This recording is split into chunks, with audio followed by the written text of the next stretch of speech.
A lovely good evening to you all our viewers tuned to Camnet TV main news this evening. Welcome to the main news and let's take a look at the headlines. Violence erupts at TONSE Alliance meeting as police hunt suspects. AIPAC calls for investigation into Zambia breweries over supplier payment delays. Anti-Corruption Commission nets teacher in 90,000 jobs for cash scheme. In international news, fear of Ebola keeps pregnant women away from hospitals in DR Congo. And in sports news, Ghana's Thomas Partey loses bid to enter Canada for World Cup. Join me for these and many other stories after the break. There comes a moment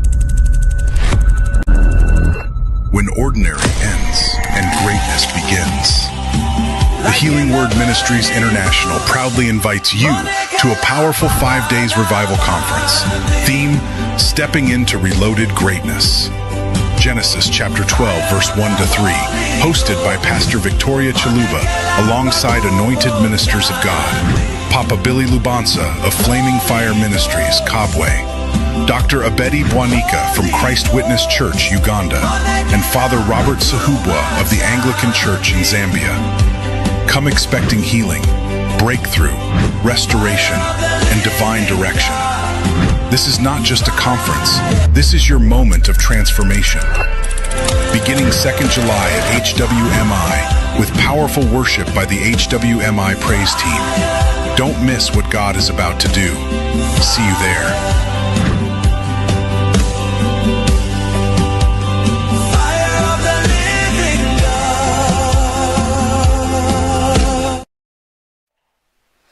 Camnet TV main news now showing on Top Search channel 106, streaming live on Facebook, YouTube, and on the Kenstream app.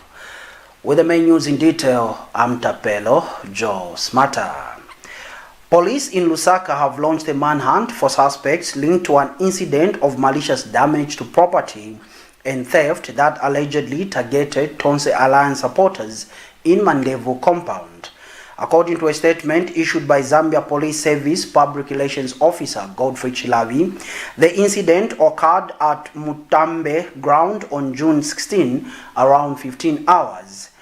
Mr. Chilavi said the matter was reported to Emersdale Police Station later that evening by Godwin Piri, age 30, of Zanimone West. Mr. Chilavi said preliminary investigations indicate that supporters of TONSE Alliance had lawfully gathered for a meeting when they were allegedly attacked by a group of individuals suspected to be supporters of the ruling United Party for National Development, UPND. The alleged confrontation resulted in damage to vehicles and other property, as well as the theft of campaign materials and cash. Mr. Chilavi said Mr. Piri, an aspiring TONSE Alliance candidate for Chaisa Ward 23, reported that his silver Mercedes-Benz has damaged tires and contamination of fuel tank with sugar and sand. He also reported the theft of 20,000 kwacha cash, 100 TONSE Alliance t-shirts and 50 caps. Police placed the total value of the damaged and stolen property at 81,500 kwacha. In the same incident, Mr. Chilavi said window panes at two teachers' houses at Mutambe Primary School were damaged, while a maroon Toyota Ruminion belonging to Brighton Musungule, a taxi driver of Zanimone West, also sustained damage. Police officers who responded to the scene found that the suspected perpetrators had already fled. Mr. Chilavi said investigations have been intensified to identify and apprehend all those involved in the incident. The Zambia Police Service in Lusaka has launched a manhunt for suspects involved in a case of malicious damage to property and theft arising from an incident that occurred at Mutambe ground in Mandevu compound on June 16, 2026 around 15 hours. The matter was reported to Emersdale Police Station around 19 hours by Godwin Piri, age 30, of Zanimone West. Preliminary investigations indicated that supporters of the TONSE Alliance had lawfully gathered at Mutambe grounds for a meeting when they were allegedly attacked by a group of individuals suspected to be United Party for National Development supporters. The confrontation resulted in damage to property and theft. Mr. Pili, an aspiring TONSE Alliance candidate for Chaisa Ward 23, reported damage to his silver Mercedes-Benz registration number AHC 744, including shattered windscreens, a broken window, 4 damaged tires, and the contamination of the fuel tank with sugar and sand. He further reported the theft of 20,000 in cash, 100 TONSE Alliance t-shirts, and 50 caps, bringing the total value of stolen and damaged property to 81,500. In the same incident, 2 teachers' houses at Mutambe Primary School had their window panes damaged. A maroon Toyota Remunon, registration number BAL 2254, belonging to Brighton Musungule, age 42, a taxi driver of Zanimone West, was also damaged. Police officers responded to the scene but found that the suspects had fled. Investigations are ongoing to identify and apprehend all persons involved. The Zambia Police Service has intensified efforts to bring the suspects to justice. The service reiterates its commitment to maintaining law and order and warns that acts of violence and property damage will not be tolerated, regardless of political affiliation of the perpetrators. The Action Institute for Policy Analysis Center, AIPAC, has called on government agencies to investigate Zambia Breweries PLC over alleged delays in payments to suppliers and contractors, claiming some businesses are waiting up to 170 days to receive payment. In a statement issued on Tuesday, AIPAC Executive Director Solomon Ngoma expressed concern over what he described as unfair business practices that are placing financial pressure on suppliers, particularly small and medium-sized enterprises.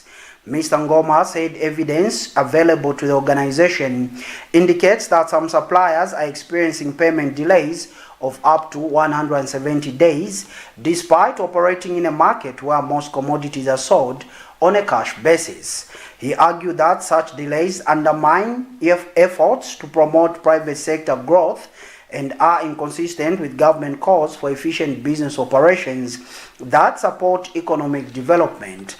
AIPAC has urged Zambia Breweries PLC to align its payment practices with internationally accepted business standards by settling invoices within 30 days. The organization said prolonged payment periods place unnecessary strain on businesses that rely on steady cash flow to meet operational costs, pay employees, and sustain growth. Mr. Ngoma further called on the Ministry of Finance, the Zambia Revenue Authority, ZRA, and the Competition and Consumer Protection Authority, CCPA, to urgently investigate the matter and ensure that suppliers and contractors are treated fairly. AIPAC warned that delayed payments could negatively affect economic activity and frustrate government efforts to strengthen the business environment. The organization said it would continue monitoring the situation and advocating for fair treatment of suppliers and contractors across various sectors of the economy. As an institution, we would like to express our deep concern over the treatment of suppliers and contractors by the Zambia Breweries. Evidence shows that payments are being delayed for up to 170 days, despite the fact that commodities on the market are sold on a cash basis. Such practices undermine the directive of His Excellency the President, who has consistently emphasized the importance of timely private sector operations in support of national development. These delays risk sabotaging government achievements and erode trust in fair business conduct. We strongly insist that the Zambia Breweries must adhere to international accepted business standards by paying suppliers and contractors within 30 days of invoice submission. Extending payment periods beyond this time frame is unacceptable and places undue financial strain on small and medium enterprises that depend on timely cash flow to sustain operations, pay workers, and contribute to the economy. We therefore call upon the Ministry of Finance Permanent Secretary and the Zambia Revenue Authority and the Competition and Consumer Protection Authority to urgently investigate this matter. Zambia Breweries must honor its obligations and ensure that suppliers and contractors are paid on time in line with the 30-day payment principle. Failure to comply not only undermines government policy but also threatens the stability of the supply chain, discourages entrepreneur, and sabotages the economy and Zambia's private sector confidence. AIPAC will continue to monitor this issue closely and advocate for fair treatment of suppliers and contractors across.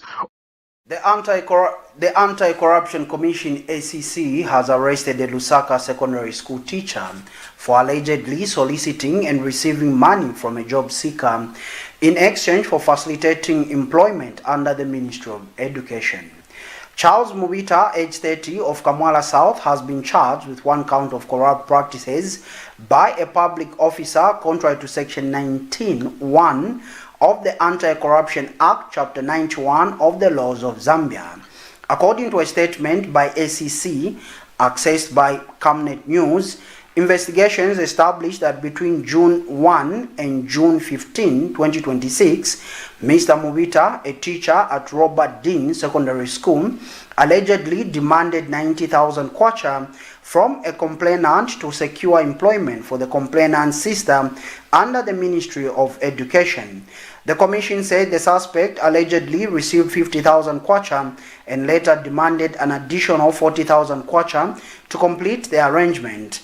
ACC spokesperson said the arrest followed an operation launched after the commission received information on June 12 regarding the alleged corruption scheme.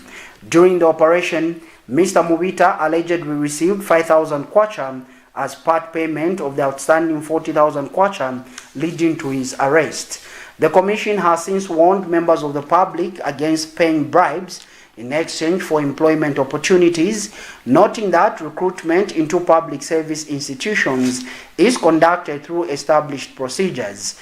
The ACC further cautioned individuals against exploiting job seekers by demanding money under the pretext of influencing recruitment processes.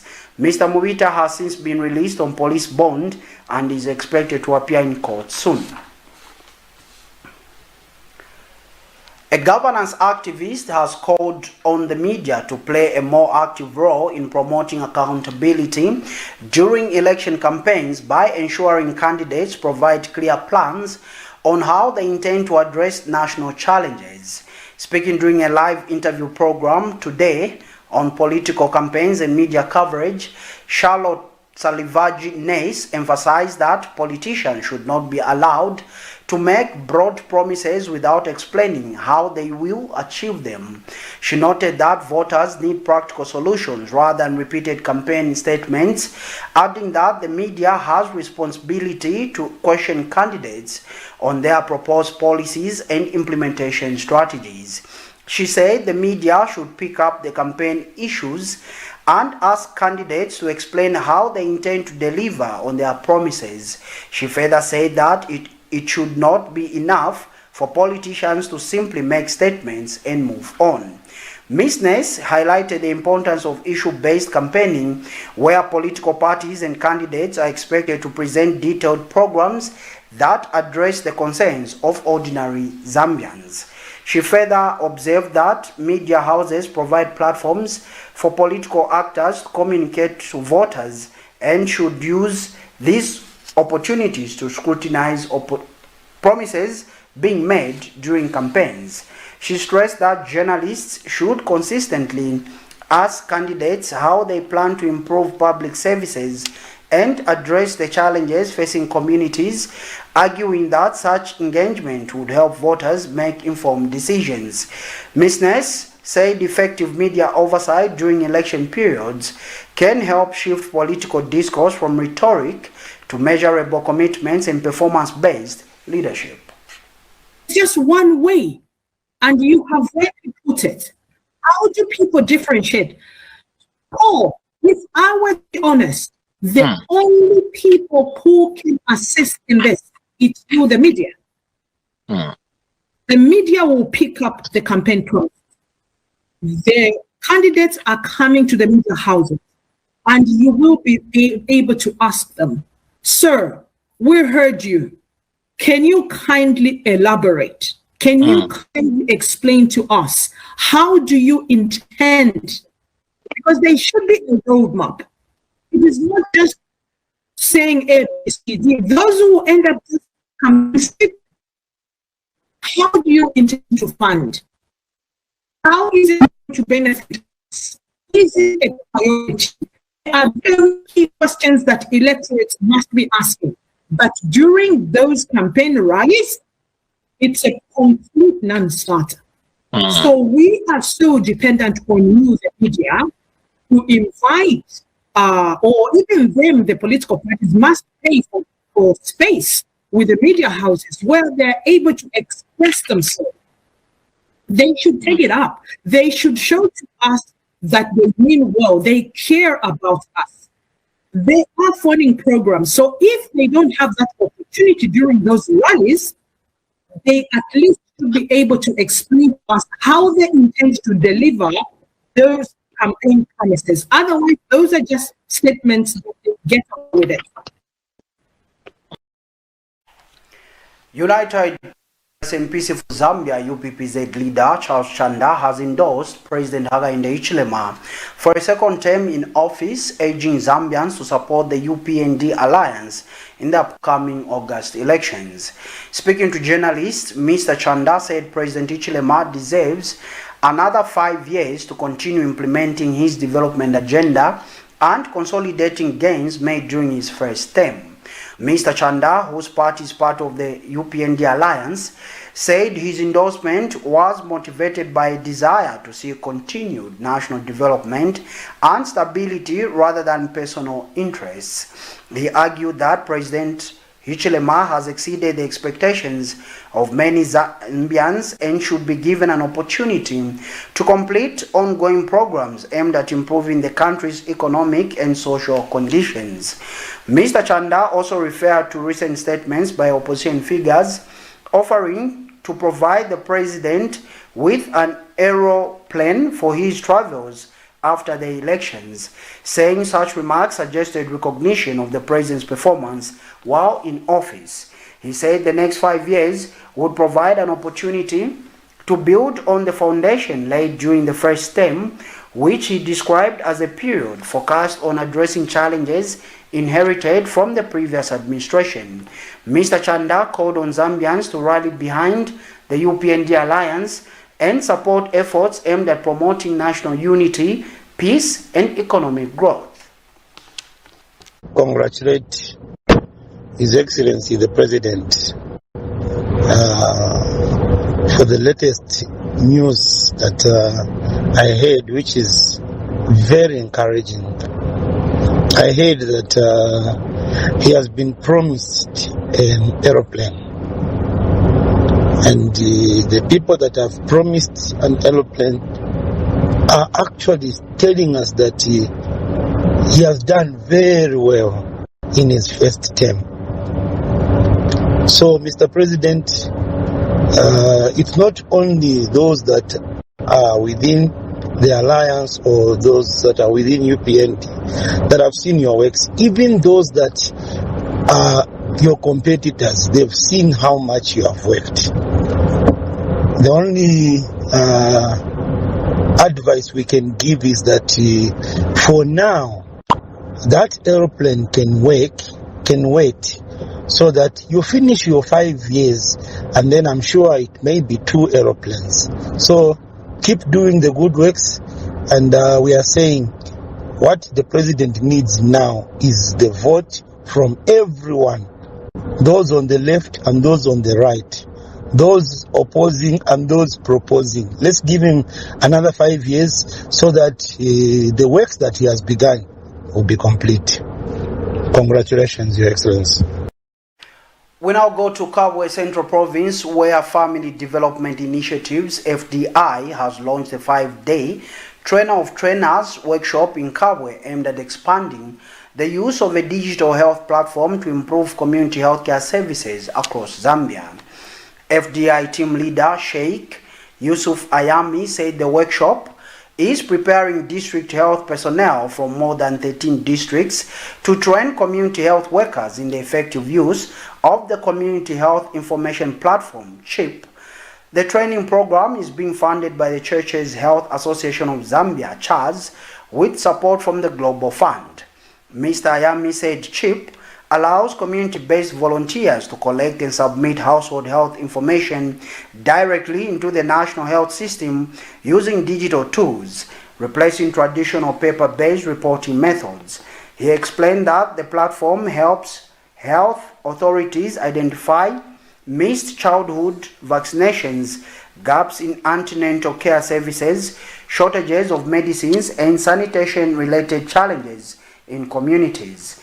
Mr. Ayami said the digital platform provides timely and reliable data that supports informed decision-making and improves access to healthcare services. He noted that pilot projects conducted in Mpongwe, Kazungula, Katete, and Chongwe districts have already produced positive results, demonstrating the effectiveness of the system in strengthening community health services. Mr. Ayami said the Kabwe workshop marks a significant step towards nationwide implementation, with FDI planning to scale up CHIP to 13 additional districts and more than 60 health facilities. He added that the initiative will help ensure equitable access to healthcare services, particularly for people living in remote and undeserved communities. Mr. Ayami thanked CHAZ and the Global Fund for supporting the program and commended the Ministry of Health for its leadership in advancing digital health innovations in Zambia. The Drug Enforcement Commission, DEC, has pledged continued support for efforts to strengthen police accountability and integrity as the Police Public Complaints Commission, PPCC, commemorated a decade of promoting oversight within the Zambia Police Service. DEC Director General Nason Banda joined government officials, oversight institutions, cooperating partners, and civil society organizations at the Mulungushi International Conference Center on Tuesday during the PPCC's 10th anniversary commemoration held under the theme Integrity in Policing, Holding Power Accountable. The event highlighted the Commission's role in fostering public trust, transparency, and professionalism within the police service over the past 10 years. Speaking during the commemoration, Secretary to the Cabinet Patrick Kangwa said the anniversary reflected Zambia's growing commitment to transparency, accountability, and the rule of law. He urged institutions to continue collaborating in strengthening accountability mechanisms and reaffirmed government's commitment to improving oversight systems and public service delivery. Meanwhile, Ministry of Home Affairs and Internal Security Permanent Secretary Dixon Matembo reaffirmed the ministry's support for the Commission's mandate to receive and investigate complaints against police conduct. Mr. Matembo said the PPCC plays a critical role in promoting accountability, professionalism, and public confidence in law enforcement institutions. The DC's participation and endorsement of the Commission's work underscored growing support among public institutions for stronger oversight mechanisms aimed at enhancing integrity and public trust. Moving on in the news, the presidential candidate of the Organized People's Party, OPP, has accused successful governments of failing to translate Zambia's abundant natural resources into improved living standards for ordinary citizens, pledging a new leadership approach focused on meritocracy, economic empowerment, and accountability. Speaking during a media briefing today, the opposition leader said it was unacceptable that many Zambians still lacked access to basic services such as clean water, adequate health care, and proper nutrition for more than 60 decades after independence. Dr. Brian Mushimba said his decision to seek the presidency was driven by a desire to address what he described as deep-rooted structural problems affecting the country rather than merely managing symptoms. He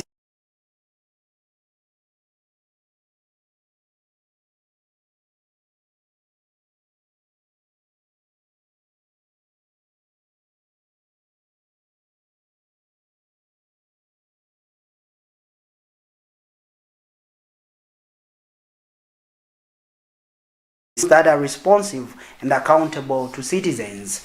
He outlined the party's vision through what he called the legal framework, representing leadership, economy, good governance, and ownership.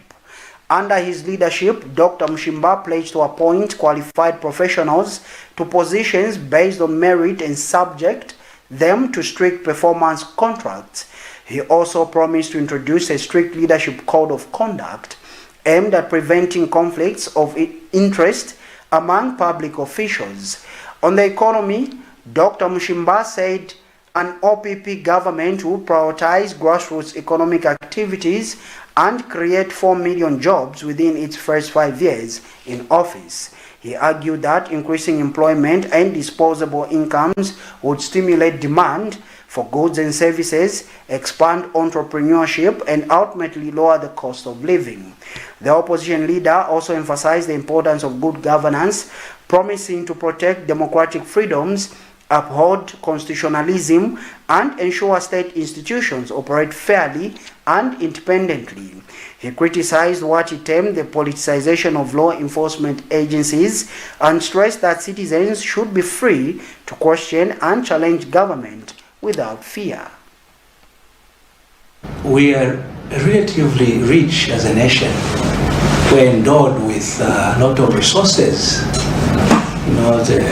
The minerals, the rivers, the forests, the sun, the youth population. And for us, 62 years down the road, to still have communities amongst us with no running water, with no proper housing, no adequate nutrition of food. It speaks to a station we've reached as a people that we should start saying this is not normal, this is not acceptable. And some of us are stepping forward to run because we are saying enough is enough.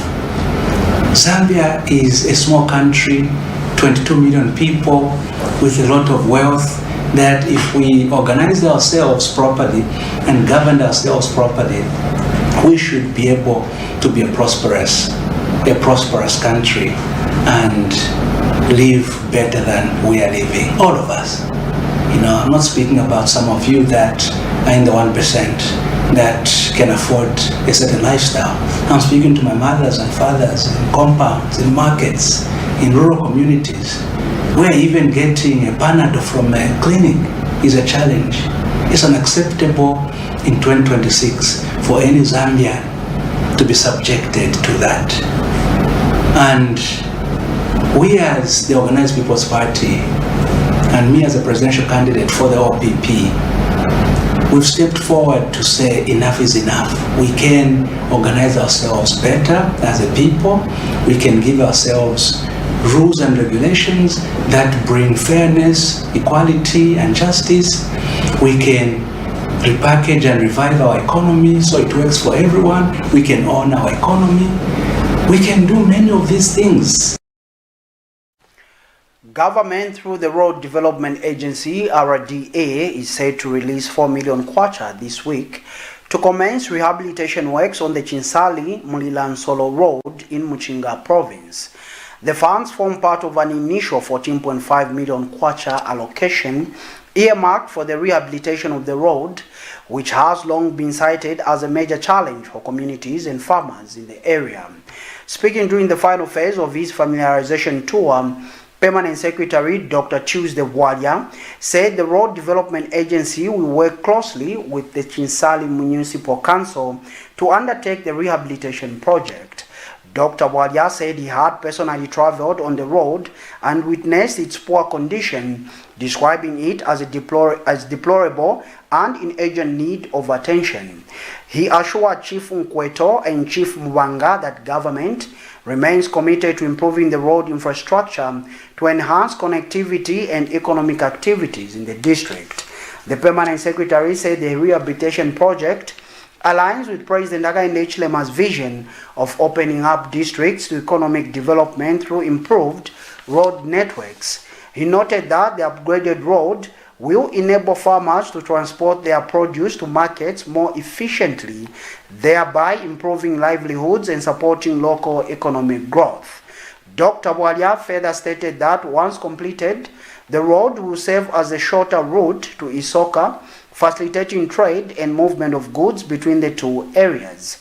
He stressed that the project should not be viewed as a political undertaking, but as a necessary intervention aimed at addressing the needs of the people of Chinsali. The rehabilitation works are expected to improve accessibility, reduce transport costs, and stimulate economic activity in Chinsali and surrounding areas. Seeing for ourselves how deplorable the road is from Chinsali to Mwilansoro. And I wish to announce to the people of Mchinga and Mwilansoro and Chinsali in particular that government through RDA this week is going to release the initial funding to grade Mwilansoro Chinsali Road.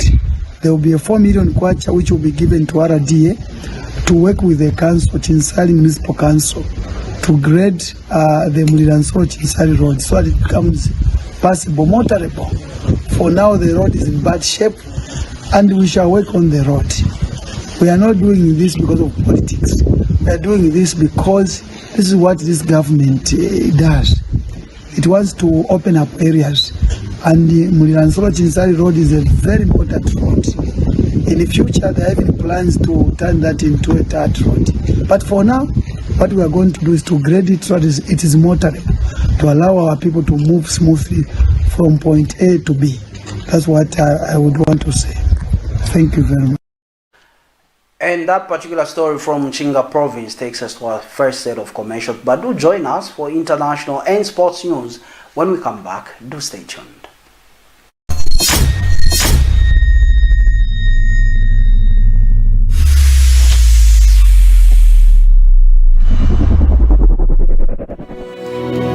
The Healing Word Ministries International invites you all to a 5-day revival conference. Join us as we step into reloaded greatness.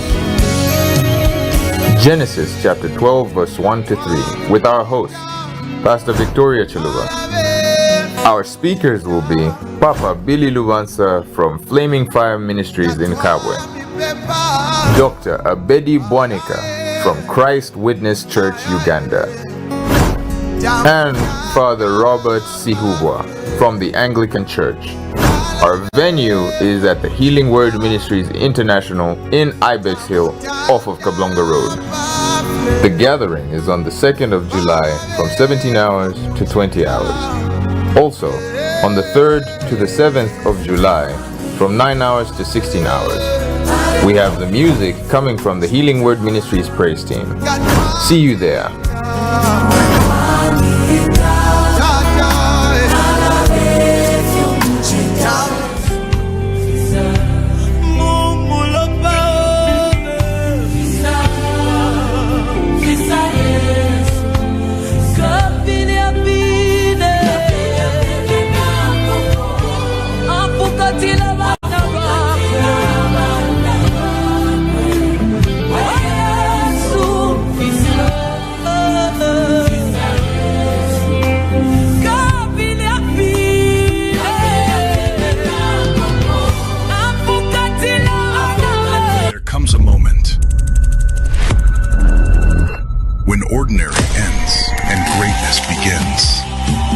Healing Word Ministries International proudly invites you to a powerful 5 days revival conference. Theme, Stepping into Reloaded Greatness. Genesis chapter 12 verse 1 to 3, hosted by Pastor Victoria Chaluba, alongside anointed ministers of God, Papa Billy Lubansa of Flaming Fire Ministries, Kabwe, Dr. Abedi Bwanika from Christ Witness Church, Uganda, and Father Robert Sihubwa of the Anglican Church in Zambia. Come expecting healing, breakthrough, restoration, and divine direction. This is not just a conference. This is your moment of transformation. Beginning 2nd July at HWMI with powerful worship by the HWMI praise team. Don't miss what God is about to do. See you there.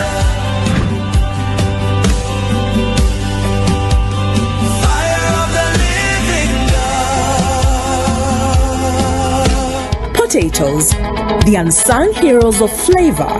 From crispy chips to creamy mash, potatoes are the versatile superstars of your kitchen. Grown with love by our dedicated workforce drawn from around the community of Palabana. Savenda Farms' commitment is to see to it that we have potatoes that are grown right, healthy, big and tasty. For that quick fix or big celebration or that meal that brings family together, top chefs rely on the Savenda potato to create culinary masterpieces. And for others, it's that icebreaker to a delightful conversation. So, embrace the magic of Savenda potatoes. They're not just a side dish, they're the heart and soul of your kitchen. Savenda, save nations, develop Africa. Are you looking for a reliable and efficient courier company with international standards? Then let UBZ Courier, your trusted partner in swift and secure deliveries, be your ultimate choice. Whether it's a small package or a hefty consignment, UBZ Courier handles it all, locally and internationally. Our modern call center ensures personalized attention for every client. For seamless deliveries within Zambia and beyond, trust UBZ Courier. Call us now on +260 763 062 680 or visit us at plot number 15 Mwapona Road, Woodland, Lusaka, Zambia. UBZ Courier, a world-class brand that can be trusted.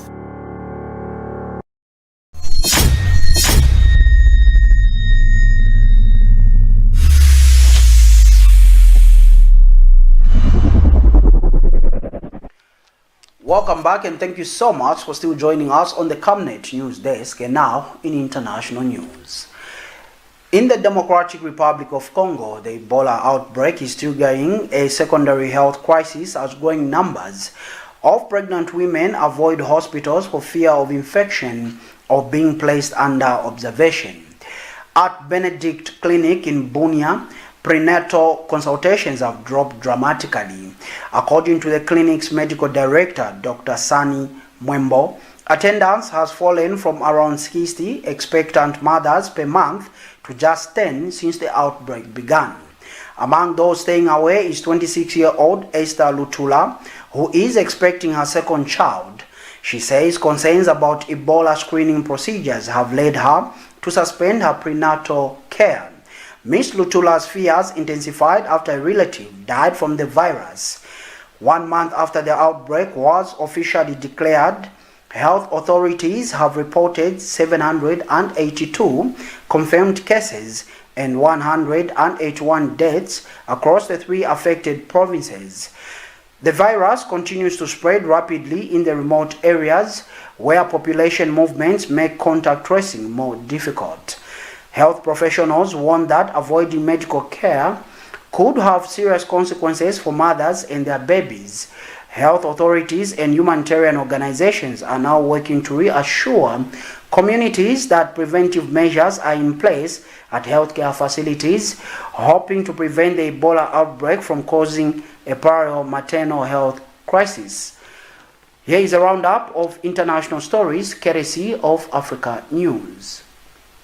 In the Democratic Republic of Congo, the Ebola outbreak is triggering a secondary health crisis as growing number of pregnant women avoid hospitals for fear of infection or being placed under observation. Among those staying away is 26-year-old Esther Lutula, who is expecting a second child. I stopped going to prenatal consultations. I prefer to wait until the Ebola outbreak is under control. When someone arrives at the hospital with a temperature of 38 degrees Celsius or higher, they are placed under observation. That worries me, so I'm waiting until the risk of infection decreases. Lutula's fear intensified after a relative died from the virus.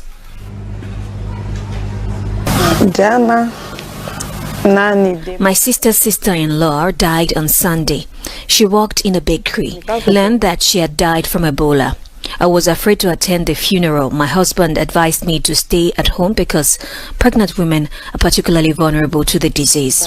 Health authorities have reported 782 confirmed cases and 181 dead. Health professionals warn that avoiding medical care could have serious consequences for mothers and their babies. This recent decline in attendance at prenatal consultation is worrying. It could lead to more obstetric complications and ultimately an increase in maternal death as well as fetal and neonatal death. Health authorities and humanitarian organizations are now working to reassure communities that preventive measures are in place at healthcare facilities. Iran says any agreement to end its conflict with the United States must also bring an end to Israel's military presence in Lebanon. Speaking to foreign diplomats in Tehran, Foreign Minister Abbas Araghchi argued that a lasting settlement cannot be achieved while Israel forces remain in territory occupied during the recent fighting. The end of the war in Lebanon is an inseparable part of the complete end of the war. And the end of the war also includes the end of the occupation. Without the withdrawal of Israeli forces from the territories they occupied during this war, the war has not fully come to an end. His remarks comes a day after the United States and Iran announced a tentative framework aimed at ending months of conflict and reopening the Strait of Hormuz, although the full details of the agreement have not yet been made public. Any military attack by the Zionist regime against Lebanon from this point forward, as well as the continued occupation of Lebanese territory, will be considered by us a violation of the Memorandum of Understanding. The comments underscore the challenges facing efforts to secure a broader regional settlement, with questions still surrounding Israel's role in Lebanon and the implementation of any future ceasefire arrangements. President Cyril Ramaphosa pays tribute to the victims of the 1976 Soweto uprising, where 200 students protesting apartheid education were killed by police. Marking Youth Day, he also urged South Africans not to blame migrants for the country's challenges amid rising anti-immigrant tensions and violence. With regards to a number of those who are making a lot of noise about these marches that are taking place, there does seem to be an intention to destabilize the country. And clear message is that we are not going to allow that. We are not going to allow the grievances and the concerns of our people to be misused and to be abused by those who have nefarious intentions. The Soweto uprising remains a defining moment in South Africa's fight against apartheid. This year's commemoration comes as a June 30th deadline for undocumented migrants to leave the country draws closer. There's a lot of disinformation, that is aimed at tarnishing the image of South Africa. We have explained fully the challenge that we have of immigration in our country, and many other countries around the world, including our own continent, have their own challenges of immigration. The one thing that South Africans are not is xenophobic. South Africans are not xenophobic, and we are addressing their concerns. Nearly 50 years after the Soweto uprising, many young South Africans still face major challenges, including unemployment, inequality, poverty, and rising drug and alcohol abuse.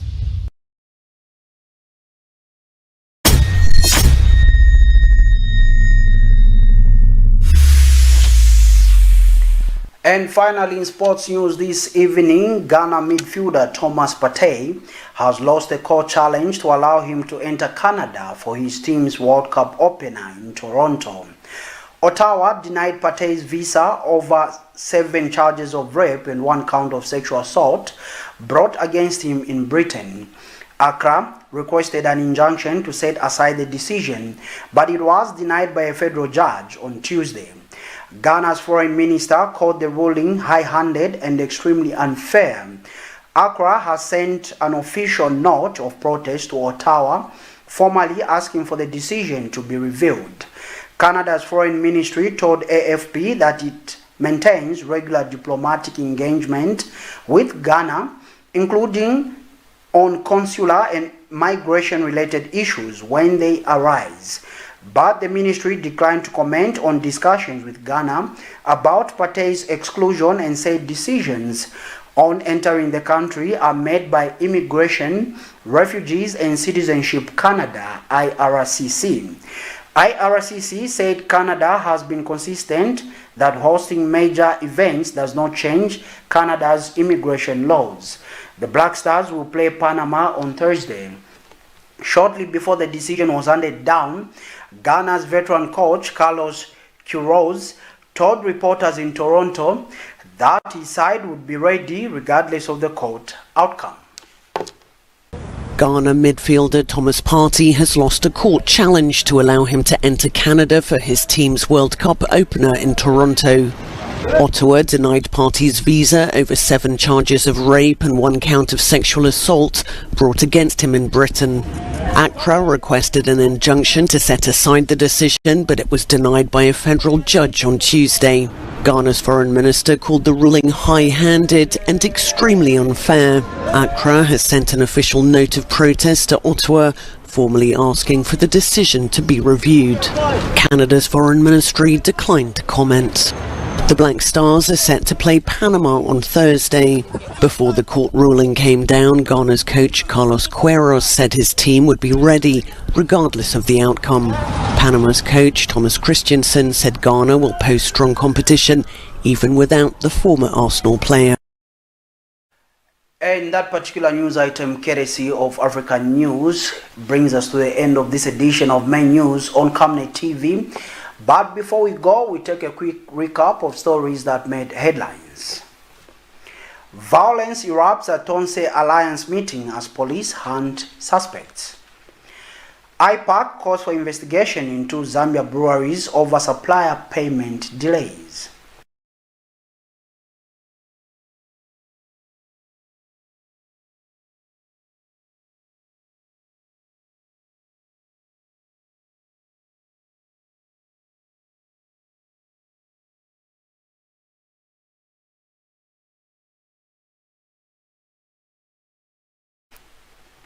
We now look at the Camnet verse for the day, coming from the book of Psalms, chapter 23, verse 2 to 3. It reads, "The Lord is my shepherd, I shall not want.